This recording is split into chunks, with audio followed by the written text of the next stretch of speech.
어저께 드보라와 바락이 하나님의 큰 은혜로 하솔 왕 야빈을 물리치는 장면을 보았습니다. 오늘은 이제 드보라와 바락이 이것을 하나님 앞에 찬송하며 노래하는 이런 구절입니다. 왜 노래했을까요? 밑에 노래로 만든다는 것은 무슨 뜻일까요? 이것은 후대까지 전달하겠다라고 하는 뜻이죠. 후대까지 전달하겠다. 어저께 전쟁에서는 어떻게 이겼는지에 대해서 자세하게 언급되어 있지 않습니다. 근데 오늘 노래를 보면 하나님이 어떤 역사를 하셨구나 이것을 살짝 알 수가 있는데, 그 구절이 무엇입니까? 4절입니다. 여호와여 주께서 세일에서부터 나오시고 에돔 들에서부터 진행하실 때에 땅이 진동하고 하늘이 물을 내리고 구름도 물을 내렸나이다. 비가 왔다는 거예요. 비가 와가지고, 비가 오니까 이 앞에 강이 어떻게 되죠? 갑자기 흘러넘치고, 와디 지역이라고 그랬습니다. 이 지역이 진창으로 바뀌어버린 것입니다. 그러니까 철병거 900대가 아무런 쓸모가 없어버리는 거예요. 진창에 막 빠져들어가기 시작하고, 그리고 철병거를 타는 사람들은 무장을 강하게 하지 않죠. 왜냐하면 병거가 가벼워야 되니까. 무장을 강하게 하지 않은 사람들이 막 도망을 가니까 내려오던 이스라엘이 쫓아가면서 돌이켰던 거예요. 그래서 완전히 비 때문에, 비도 보통 비가 아니었던 것 같아요. 하늘이 열릴 정도의 비였다 그러니까 엄청난 비가 내려서 이 비 폭우 가운데에 막 적들이 죽어나가고 이스라엘이 대승하는 이런 일이 벌어졌던 것입니다. 이 승리가 다 어디에서부터 온 거죠? 하나님을 의지하면서부터 온 것입니다. 그 당시에 무슨 일기예보가 있었겠어요? 아니면 드보라가 무릎이 아파가지고 비 오겠네 그래가지고 나아갔겠습니까? 그런 게 아니고 하나님을 의지했기 때문에 이겼던 전쟁이다라고 하는 것이고, 오늘 이것을 이제 남성 여성 이중창으로 노래했던 것 같습니다. 바락이 한번 노래하고 그다음에 드보라가 한번 노래하고, 그래서 이 남성 여성 이중창으로 찬양하는 그런 장면이 오늘 있다는 것입니다. 항상 패턴이 있죠. 패턴이 무엇입니까? 범죄하고, 범죄하면 하나님 징벌하시고, 징벌하면 못 살겠다고 회개하고 난 다음에 하나님 구원하시고, 구원하신 이후에 찬송.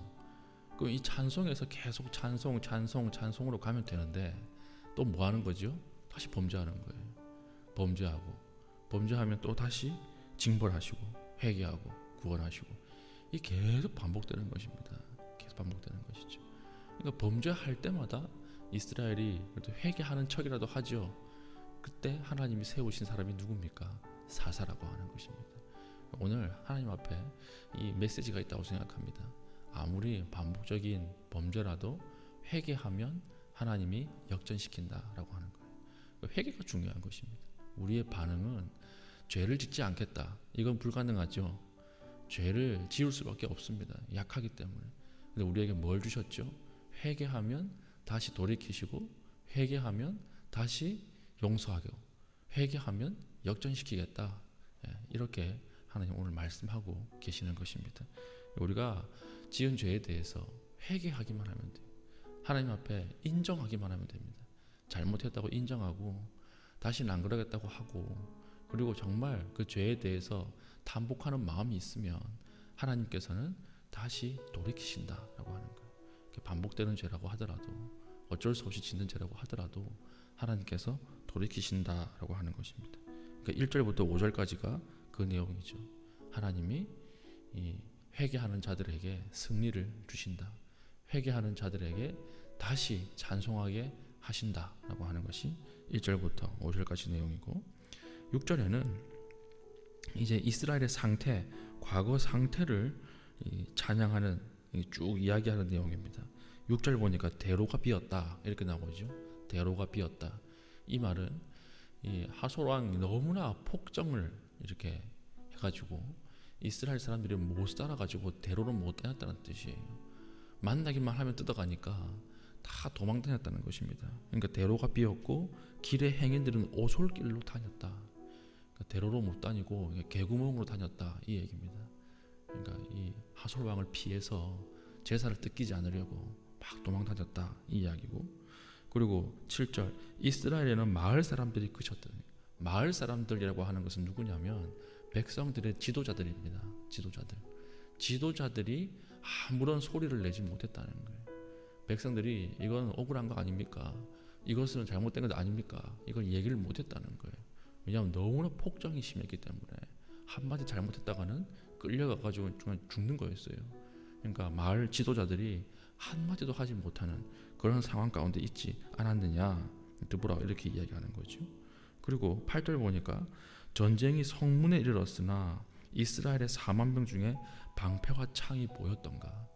전쟁을 바로 눈앞에 가지고 있는데 너희들 중에, 이스라엘 백성 중에 누가 내가 전쟁에 참여하겠다고 나온 사람이 있느냐? 아무도 없었다는 거예요. 4만 명 중에 전쟁에 참여하는 사람이 아무도 없지 않았느냐, 이렇게 이야기하는 것입니다. 근데 이 4만 명 중에 첫 번째 누가 일어난 거지요? 드보라가 일어난 것입니다. 드보라가 내가 여호와의 전쟁을 수행하겠다. 전쟁을 하지 못할 이유가 무엇이냐? 하나님께서 수백 년 전에 우리에게 이 땅을 주시겠다고 약속하셨고, 홍해를 건너게 하셨고, 그리고 가나안 땅에 들어와서도 하나님 전쟁을 수행하게 하셨다. 전쟁을 하지 못할 이유가 아무것도 없다.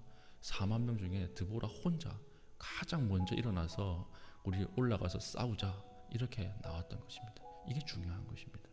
하나님께서 이 사사의 첫 번째 결심, 첫 번째 하나님을 신뢰하는 모습, 이것을 사용하셔서 이 이스라엘 전체를 승리하게 만드셨다라고 하는 것입니다.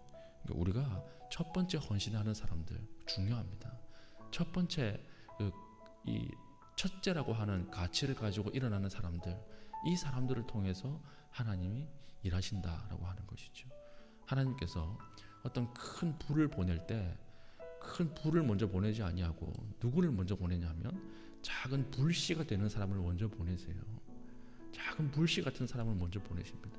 예수님이 오기 전에 세례 요한이 먼저 갔죠. 먼저 와서 예수님이 오시는 길을 예비했죠.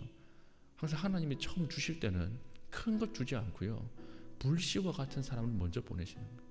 그 사람이 여기저기 불을 붙이고 다니면서 불이 커지는 것입니다. 하나님께서 우리 가정도 마찬가지죠.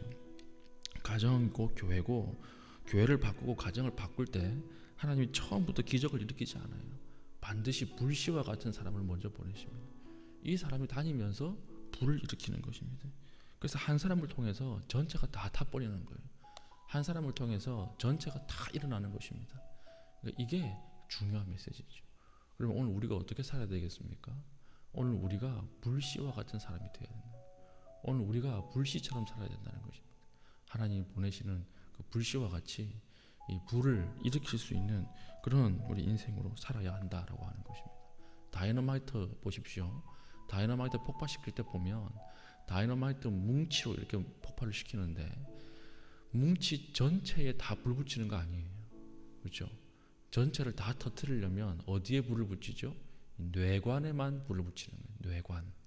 그 딱 뇌관이 되는 다이너마이트 한 개에 불을 붙여서 이 다이너마이트 한 개가 터지면 다른 건 연쇄적으로 다 폭발하는 것입니다.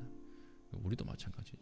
하나님께서 교회 부흥을 일으키시고 가정을 다시 세우시고 공동체를 일으키실 때 뇌관처럼 사용되는 사람들이 있어요. 뇌관처럼 가장 먼저 이 불이 당겨지는 사람이 있다니까요. 이 사람이 내가 될 수 있습니다. 하나님께서 나를 부르실 때 이때 즐겁게 헌신하고 즐겁게 나오면 하나님 나를 통해서 모든 것을 다 바꾼다라고 하는 것입니다. 사랑하는 성도님 여러분, 뇌관 같은 인생을 사십시오.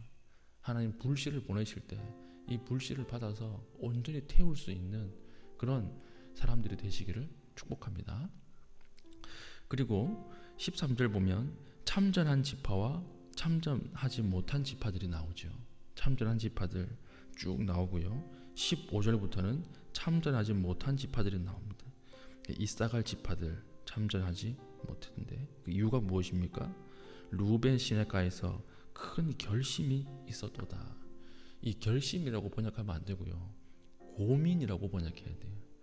우리가 전쟁을 참석해야 되는데, 참여해야 되는데 이거 전쟁에 참여하면 너무 손해 보는 게 많은 거예요. 너무 손해 볼 것 같은데 우리는 굳이 참여를 안 해도 될 것 같은데 어딜까요? 이 동편 지파들, 요단강 동편에 있는 지파들, 서편에서 전쟁이 일어나는데 가나안의 직접적인 어떤 영향권 아래 있지 않은 이런 지파들은 참여하기를 꺼렸던 것입니다. 그러니까 이걸 노래로 남겨서 이야기하는 것입니다. 큰 루벤 시내가에서 큰 결심이 있었도다. 이게 반복되죠. 큰 고뇌가 있었다. 너희는 참여하긴 했는데 아주 고민해서 부분적으로 참석했다. 이렇게 이야기하는 것이고요. 그리고 길르앗은 요단강 저쪽에 거주하며 17절 요단강 저쪽에 거주하며 요단강 강 저편에서 구경했다는 것입니다. 넘어오지 않고 강 건너 불구경하듯이 구경하지 않았느냐. 그리고 다는 배의 몸부림이 어찌 됨이냐. 아셀은 해변에 앉으며 자기 항만에 거주하였도다. 항만을 가지고 있다라고 하는 것은 무슨 뜻일까요? 잘 산다는 거예요. 잘 산다. 자기 배에 거주하며 자기 항만에 거주한다. 이 말은 잘 사는 것 때문에 전쟁에 참여하지 않았다는 것입니다.